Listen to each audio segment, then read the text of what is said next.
Hello दोस्तों, तो कैसे हैं आप लोग। उम्मीद है आप सभी बढ़िया होंगे। तो चलिए शुरू करते हैं आज की ताज़ा तरीन खबरों का सिलसिला। दोस्तों, सबसे पहली खबर आ रही है, अब भारत की बल्ले बल्ले दुनिया भर में धूम मचा रहा है पीएम मोदी का ये मास्टर प्लान। आपको बता दें कि अबू धाबी के क्राउन प्रिंस शेख खालिद बिन मोहम्मद बिन जायद अल नहयान 2 दिवसीय दौरे पर भारत आए हैं। उन्होंने प्रधानमंत्री नरेंद्र मोदी से मुलाकात की। क्राउन प्रिंस की यह पहली यात्रा है, लेकिन पीएम मोदी से उनकी मुलाकात कोई नई बात नहीं है। फरवरी में पीएम मोदी यूएई गए थे, जहां एक भव्य मंदिर की आधारशिला रखी गई थी, जिसके लिए ज़मीन खुद यूएई के राष्ट्रपति शेख मोहम्मद बिन जायद अल नहयान ने लीज पर ली थी। प्रधानमंत्री बनने के बाद से मोदी 7 बार यूएई का दौरा कर चुके हैं। चलिए देखते हैं अगली बड़ी खबर।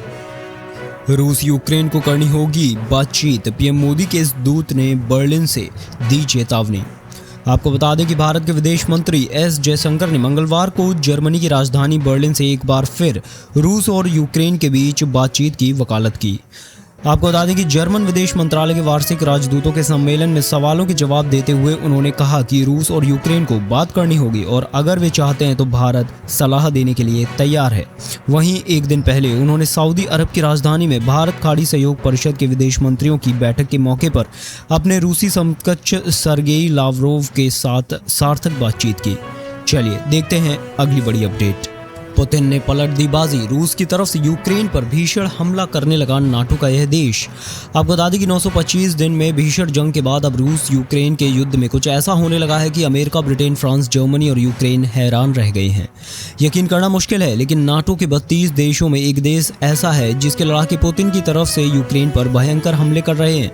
जब से ये खबर आई है तब से पूरा नाटो सदमे में चला गया है। आपको बता दें कि रूस यूक्रेन जंग को लेकर बहुत बड़ा खुलासा नाटो देश ने किया है। पहली बार किसी नाटो देश ने माना कि उसके देश के लड़ाके रूस की तरफ से यूक्रेन पर हमला कर रहे हैं। इस खुलासे के बाद नाटो की इमरजेंसी मीटिंग होने जा रही है। इधर पुतिन ने एक बार फिर से साबित कर दिया कि रूस ही जंग का असली उस्ताद है। चलिए देखते हैं अगली बड़ी खबर।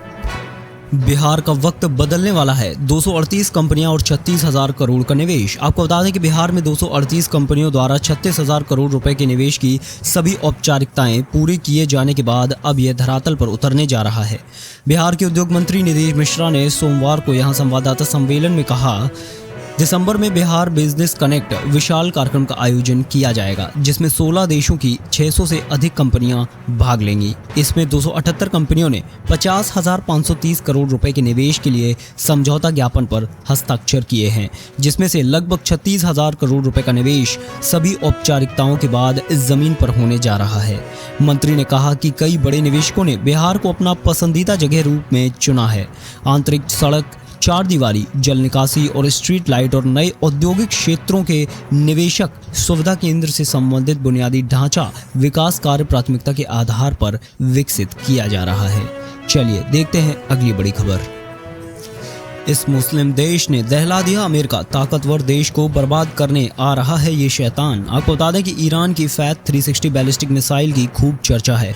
दरअसल रूस ने ईरान से सैकड़ों ऐसे मिसाइल की खरीदारी की है, जिसकी आपूर्ति ने अमेरिका को भी डरा कर रख दिया है। आपको बता दें कि यहाँ तक कि यूरोपियन यूनियन ने इस शैतान मिसाइल की सप्लाई की खबर की पुष्टि हो जाने के बाद ईरान पर और कड़े प्रतिबंध लगाने की चेतावनी जारी कर दी। आखिरकार इन मिसाइलों ने ऐसा क्या खास है जो रूस और यूक्रेन के बीच युद्ध में इस्तेमाल की जा सकती है? इनकी क्या खूबियां हैं जो इन्हें बेहद खतरनाक और घातक बनाती हैं? ये मिसाइल शैतानों की तरह दुनिया को तबाह कर सकता है। चलिए देखते हैं अगली बड़ी खबर। भारतीयों को रोजाना प्राप्त होते हैं 12 धोखाधड़ी वाले मैसेज, 93,000 से अधिक दूरसंचार घोटाले सामने आए। आपको बता दें कि टेलीकॉम सेक्टर से जुड़े चौंकाने वाले खुलासे सामने आए हैं, जिसके तहत भारतीयों को रोजाना 12 धोखाधड़ी वाले संदेश प्राप्त हो रहे हैं।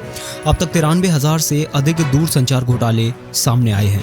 आपको बता दें कि संचार मंत्रालय के दूरसंचार विभाग ने बताया कि आज तक देश भर में दूरसंचार घोटाले के 93,081 मामले सामने आए हैं, जो भारत में धोखाधड़ी वाले संचार मामलों में खतरनाक वृद्धि का संकेत है। चलिए देखते हैं अगली बड़ी खबर। पाकिस्तान में स्कूल तक नहीं जा पा रहे करोड़ों बच्चे, लड़कियों के हालात और भी बदतर, रिपोर्ट में चौंकाने वाला दावा। आपको बता दें कि पड़ोसी देश पाकिस्तान में आर्थिक समस्या के साथ साथ शिक्षा की समस्या भी पैदा हो रही है।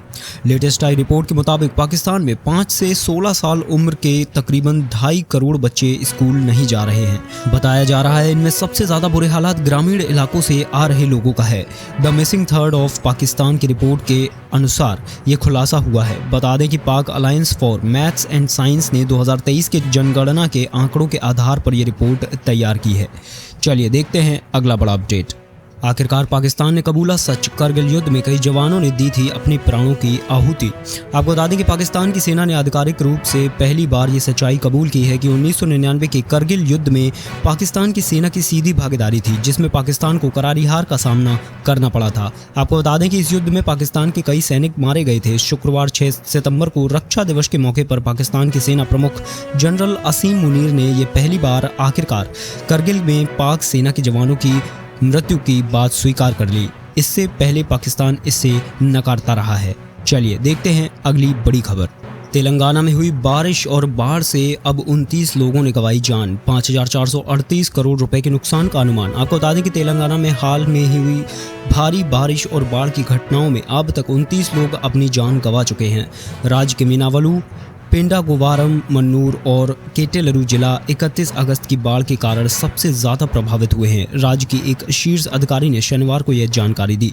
आपको बता दें कि तेलंगाना सरकार के मुख्य सचिव शांति कुमारी ने बताया कि 31 अगस्त से 3 सितंबर के बीच दर्ज की गई वर्षा के आधार पर राज्य के 33 में से 29 जिलों को बाढ़ प्रभावित घोषित किया गया है। इस दौरान उन्होंने कहा कि बाढ़ प्रभावित जिलों को राहत कार्य के लिए 3-3 करोड़ रुपए दिए जा रहे हैं। चलिए देखते हैं अगली बड़ी खबर।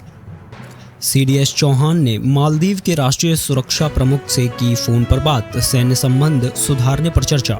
आपको बता दें कि CDS जनरल चौहान ने शनिवार को मालदीव के राष्ट्रीय रक्षा बल के प्रमुख मेजर जनरल इब्राहिम हिल्सी से फोन पर बात की।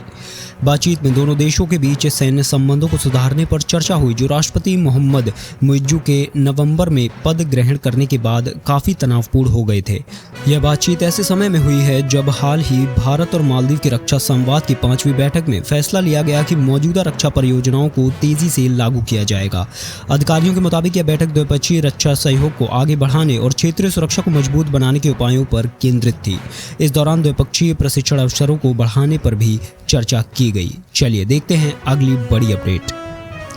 अंतर्राष्ट्रीय किक बॉक्सिंग टूर्नामेंट में उत्तर प्रदेश के 8 खिलाड़ी भाग लेंगे। आपको बता दें कि उत्तर प्रदेश के 8 खिलाड़ियों का चयन आगामी एशियन किक बॉक्सिंग चैंपियनशिप और world cup kick boxing championship के लिए भारतीय किक बॉक्सिंग टीम में कर लिया गया है। इन प्रतिष्ठित टूर्नामेंटों के लिए भारतीय टीम में जगह बनाने वाले इन खिलाड़ियों को उत्तर प्रदेश ओलंपिक सभागार में आयोजित समारोह में सम्मानित किया गया। समारोह में उत्तर प्रदेश ओलंपिक संघ के महासचिव डॉक्टर आनंदेश्वर पांडे व kick boxing association of Uttar Pradesh के अध्यक्ष डॉक्टर सैयद रफत जुबैर रिजवी ने सर्वश्रेष्ठ प्रदर्शन के लिए शुभकामनाएं देते हुए उत्तर प्रदेश के इन खिलाड़ियों के पदक जीतने की कामना की।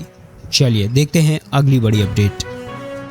भारत ने किया परमाणु मिसाइल अग्नि 4 का सफल परीक्षण, इससे डरते हैं चीन पाक। आपको बता दें कि भारत ने शुक्रवार को उड़ीसा तट के चांदीपुर स्थित एकीकृत परीक्षण रेंज से मध्यम दूरी की बैलिस्टिक मिसाइल अग्नि 4 का सफल परीक्षण किया। रक्षा सूत्रों ने यह जानकारी दी। उन्होंने बताया कि प्रक्षेपण सभी परिचालनात्मक और तकनीकी मापदंडों के आधार पर पूरी तरह से सफल रहा। सूत्रों ने बताया कि इसका संचालन सामरिक बल कमान के तत्वाधान में किया गया। इस परीक्षण के दौरान अग्नि मिसाइल ने तय मानकों को पूरा किया। स्ट्रेटेजिक फोर्स कमांड ने कहा कि यह एक रूटीन ट्रेनिंग लॉन्च थी, जिसमें सारे ऑपरेशनल पैरामीटर्स की फिर से जांच की गई। भारत इस टेस्टिंग से बताना चाहता है कि वह अपनी विश्वसनीय न्यूनतम प्रतिरोध क्षमता को बनाए रखेगा। यह भारत के स्ट्रेटेजिक फोर्स कमांड की अग्नि मिसाइल सीरीज की चौथी खतरनाक बैलिस्टिक मिसाइल है। यह अपने रेंज की दुनिया की अन्य मिसाइलों की तुलना में हल्की है। चलिए देखते हैं अगली बड़ी अपडेट। 100-200 वाले शेयर्स पहुंचे 10,000 के पार। अब कंपनी दे रही निवेशकों को एक बड़ा मौका। आपको बता दें कि बजाज ग्रुप की कंपनियों ने बीते वर्षों में अपने निवेशकों को खूब पैसा बनाकर दिया है।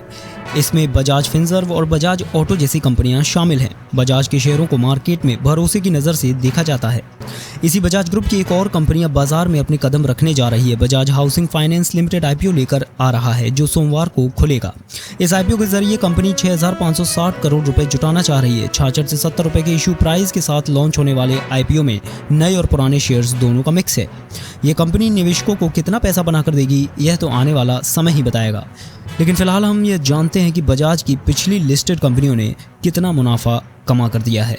चलिए इसी के साथ आज की खबरों का सिलसिला यहीं पर होता है समाप्त और मैं मिलूंगा आपसे ऐसी ही सुपरफास्ट खबरों के साथ अगली वीडियो में। तब तक के लिए शुक्रिया और जय हिंद।